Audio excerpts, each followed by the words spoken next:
हाय बच्चों, आज हम स्टार्ट करते हैं exception to law of demand. ठीक है, देखो हमने पिछले क्वेश्चन में हमने पढ़ा था what is a law of demand then assumptions.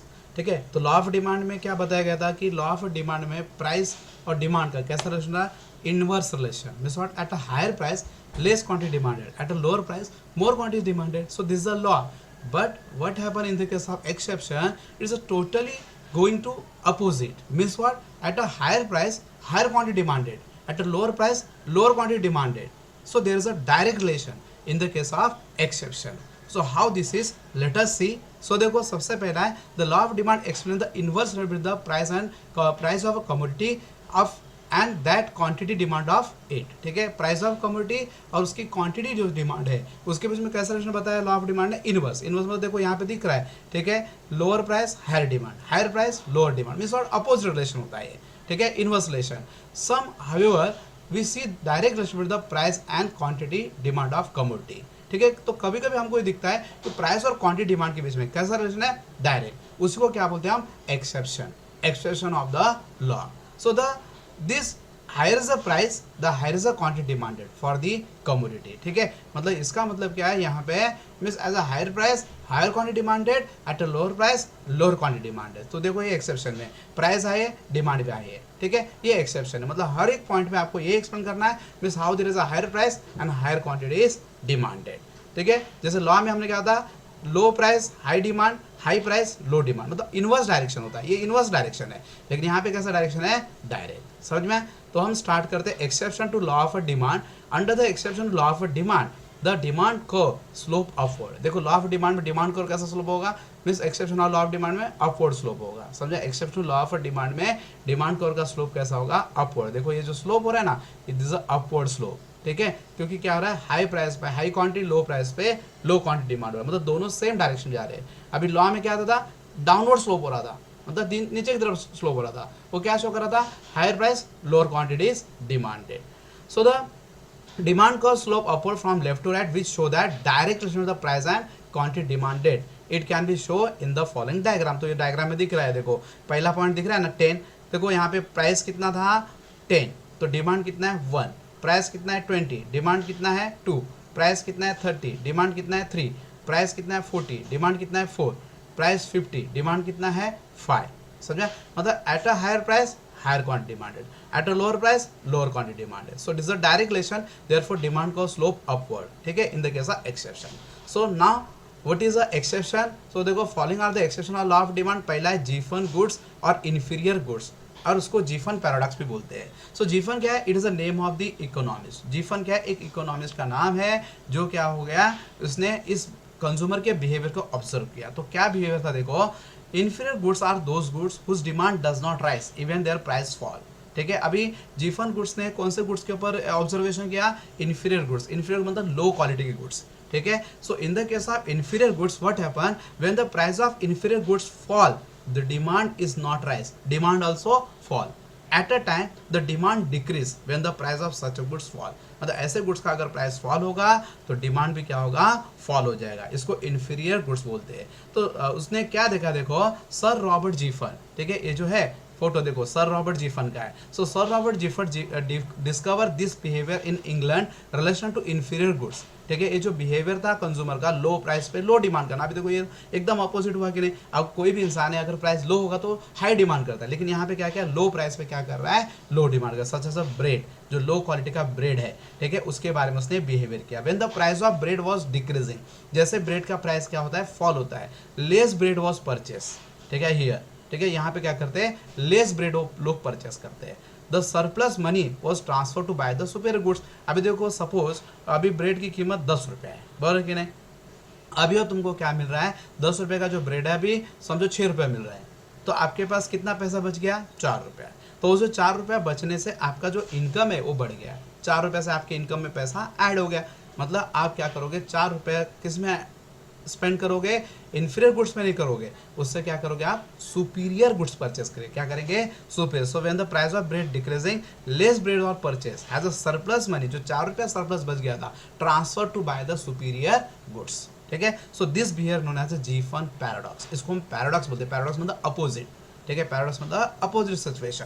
देखो सिंपल अपोजिट है कि नहीं, एकदम अपवाद पोजीशन है। मतलब देखो प्राइस फॉल हो रहा है तो भी डिमांड बढ़ नहीं रहा है, तो एकदम पैराडॉक्स हुआ कि नहीं। प्राइस फॉल होने से एक्चुअली डिमांड बढ़ना चाहिए। So therefore inferior goods are name as a Giffen and they are called the Giffen goods. बाद में ये जो जितने इन्फीरियर गुड्स था उनको किसका नाम दे दिया, सर रॉबर्ट जीफन का, इसलिए सो जीफन गुड्स बोला जाता है। So what we see here, at a price fall demand also fall, at a price rise demand also rise. So this is a opposite to law, that's why it is called a exception.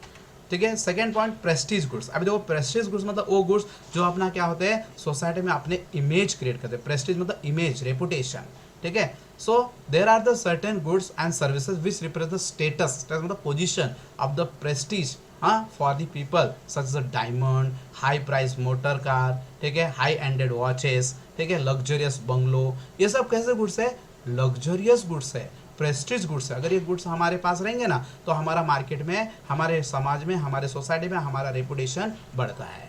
तो क्या होता है ऐसे goods के time पे, if the price of this goods rise, अगर ऐसे goods का प्राइस बढ़ेगा तो लोग क्या करेंगे, इस गुड्स का डिमांड ज़्यादा करेंगे। So demand for this commodity is a more when the price is more.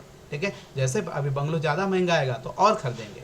ठीक है। अब इसमें गोल्ड है, गोल्ड का प्राइस बढ़ेगा तो ज़्यादा परचेस कर, डायमंड का प्राइस और बढ़ेगा। इनका इतना डिमांड क्यों है, बिकॉज ऑफ देयर रेपुटेशन। मतलब ये गुड्स को यूज़ करने से हमारा क्या होता है, मार्केट में रेपुटेशन बढ़ता है। तो देखो यहाँ पे अपोजिट हुआ कि नहीं, when the price is high demand is high, when the price is low demand is low. Price low होगा तो इसको लोग नॉर्मल गुड्स हो जाएगा ये। अगर इसका प्राइस लो हो जाए ना, जनरल हो जाए, तो नॉर्मल गुड्स हो जाएगा। तो नॉर्मल गुड्स जैसा इसके साथ होगा। तो prestige goods is exception for the law of demand, because as a price rise demand also rise. ठीक है। डायरेक्ट रिलेशन हो रहा है। कैसा रिलेशन हो रहा है, डायरेक्ट। तो डायरेक्ट रिलेशन में क्या होता है, exception. Third point, anticipation of the change the price. देखो प्राइस के चेंज होने, ये हमने डिटरमिनेंट्स में ही पढ़ा था, अजम्पशन में पढ़ा था, और इसमें भी हम एक्सेप्शन में भी ये पॉइंट्स है। If the anticipation of the future change the price, मतलब फ्यूचर में जो प्राइस चेंज हो रहा है उसके बारे में क्या करना, एंटिसिपेट करना, अंदाज लगाना। So if the people anticipate a further rise in the price, अगर लोगों को ऐसा लगा कि गुड्स का प्राइस और बढ़ेगा, so they may buy more at the existing higher price, वो अभी के हायर प्राइस पे ज़्यादा डिमांड। तो क्या हो रहा है, हाई प्राइस हाई डिमांड हो रहा है कि नहीं, हाई प्राइस हाई डिमांड। देखो अभी समझो 10 रुपये का कोई चीज़ आ रहा है, तो अभी समझो पेन है 10 रुपये में मिल रहा है आपको, और 10 रुपये में मिल रहा था, आज उसका प्राइस 12 रुपये हो गया, तो आप कम परचेस करोगे। प्राइस बढ़ गया तो पेन कम परचेस करोगे। लेकिन क्या होगा, आपको ऐसा एक्सपेक्टेशन हो गया कल ये पेन मेरे को 15 रुपये में मिलेगी। So what you will do, you just buy at ₹12। 15 रुपये प्राइस नहीं हुआ है, लेकिन आपने ऐसा एक्सपेक्ट किया प्राइस 15 होने वाला है, तो इसका मतलब हाई प्राइस पे हाई डिमांड हो रहा है। सो likewise if the people anticipate the further fall in the price, they will not by the more even at the existing lower price. अगर उसको लगेगा कि प्राइस और कम होगा तो प्राइस के और कम होने का वेट करेगा। अभी के जो फॉल प्राइस है उस पर डिमांड लो करेगा, लो प्राइस पे लो डिमांड करेगा, हाई प्राइस पे हाई डिमांड कर रहा है। देखो so this they will wait for the further fall in the price is more, so that's why it is the exception, because law of demand is not applicable here। ठीक है, law of demand applicable नहीं हो रहा है और यहाँ पे direct relation हो रहा है।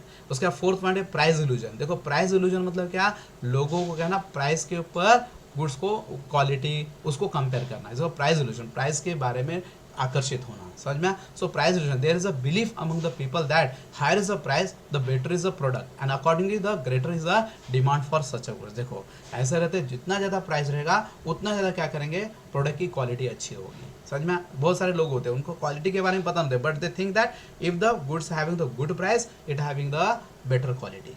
तो इसकी वजह से क्या करते हैं, हाई प्राइस वाले गुड्स को ज़्यादा करते हैं, उनको ऐसा फील होता है कि प्राइस क्या है हाई। तो अगर ऐसा इल्यूजन, ऐसा आकर्षण अगर लोगों के अंदर रहेगा तो क्या हो जाएगा, if the price is high demand will be high, if the price is low demand will be low. So हो गया exception, because there is a direct relation, both are moving the same direction. So therefore the demand for such a goods is a low, मतलब ऐसे goods का demand क्या, sorry ऐसे goods का demand क्या होगा, हायर होगा। समझ में। So this is exception to law of a demand.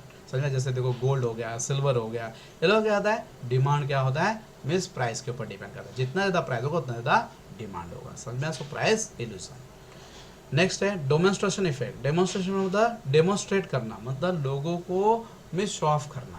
ठीक है। So the tendency of the low income group to imitate the consumption pattern of the high income group known as a demonstration effect. देखो high income group को क्या करना, copy करना, imitate होना, आकर्षित होना।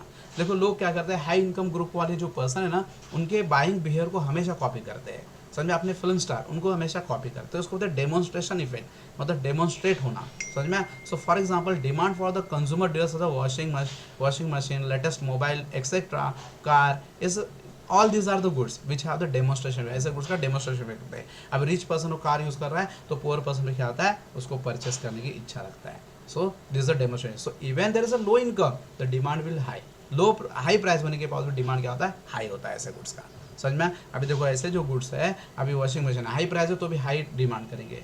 हाँ, लेटेस्ट मोबाइल है, जितना प्राइस महंगा रहेगा उतना ज़्यादा लोग परचेस करते हैं, ठीक है। So this cause the demonstration effect, so this is exception. Next ignorance. अभी देखो बहुत सारे टाइम पे कंज्यूमर को क्या होता है, प्राइस, क्वालिटी, क्वांटिटी ये सब के बारे में जानकारी नहीं होती है, तो ऐसे टाइम पे क्या होता है, सेलर उसको हाई प्राइस पे हाई क्वांटिटी सेल कर देता है। अभी तो कुछ पता नहीं रहेगा कोई चीज़ के बारे में, तो आपको क्या होगा, आप दुकान पर जाओ, आपको हाई प्राइस पे हाई गुड सोल्ड करेगा, तो इसको कॉज इग्नोरेंस। तो यहाँ पे क्या हो रहा है, लॉ एप्लीकेबल नहीं हो रहा है, so it's a exception. Some time the people do not have proper market knowledge, लोगों को मार्केट का नॉलेज नहीं होता, so they may not be aware of all fall in the price of commodity, उनको प्राइस के fall होने के बारे में कुछ जानकारी होती नहीं है, and thus they tend to purchase more at a higher price. तो देखो हायर प्राइस पे हायर वो परचेस करते हैं, उनको प्राइस चेंज हो रहा है उसके बारे में पता नहीं है, समझा। So this cause ignorance. तो लॉ देखो एप्लीकेबल हो रहा है, high price high demand, so high price high demand direct relation है, तो लॉ एप्लीकेबल नहीं हो रहा है, सो दिस कॉज एक्सेप्शन। उसके बाद देखो 7 पॉइंट है हैबिचुअल गुड्स। देखो हैबिचुअल मतलब जिसका आपको हैबिट हो जाए, ठीक है। अभी किसी को सिगरेट की हॉबी होती है, किसी को लीकर की हैबिट होती है, समझ में। अगर ऐसे हैबिचुअल गुड्स है वो भी क्या होते हैं, लॉ ऑफ डिमांड के एक्सेप्शन है। क्यों, even there is a high price high demand due the habit of consumption certain goods like the tobacco, cigarette etcetera are purchase even the price are rising. तो ऐसे goods का भले price बढ़ जाए तो भी क्या होगा, डिमांड हाई होगा, समझ में। So this it is a exception. Next है 8 चेंज द फैशन। अब देखो फैशन के हिसाब से डिपेंड करता है, अगर लेटेस्ट फैशन होगा तो even there is a high price for the latest fashion goods the demand will be high, but in the case of old fashion goods even there is a price is low demand is low, so this is a exception. The law of demand may not work if there is a change the fashion. अगर fashion change हो गया तो law of demand काम करना बंद कर देगा, मतलब लॉ के अपोजिट। लॉ ऑफ डिमांड क्या होता है, हाई प्राइस लो डिमांड, तो यहाँ पे हाई प्राइस हाई डिमांड हो जाता है, वर्क नहीं कर रहा है। First if the product goes out of the fashion, अभी समझो कोई प्रोडक्ट है आउट ऑफ फैशन हो गया and its price fall down, और उसका प्राइस क्या हो गया, फॉल हो गया, so people will not be buy more of it even at the very low price, समझ में। देखो अभी अनारकली का फैशन था पहला, ठीक है, तो अनारकली का जो फैशन रहेगा उस टाइम पे अनारकली के जो प्रोडक्ट्स होंगे उसका डिमांड क्या होगा, ज़्यादा होगा, समझ में। लेकिन अभी वो आउट ऑफ फैशन बन गया, अभी न्यू ट्रेंड का गुड्स आ गया, तो अभी देखो ये अनारकली का फैशन गया तो अभी नया ट्रेंड के गुड्स का फैशन है, तो क्या करते हैं, even there is a high price demand will be high for the this product, and जो अनारकली का प्रोडक्ट है उसका डिमांड क्या होगा, लो हो जाएगा, ठीक है। So old and new change the fashion.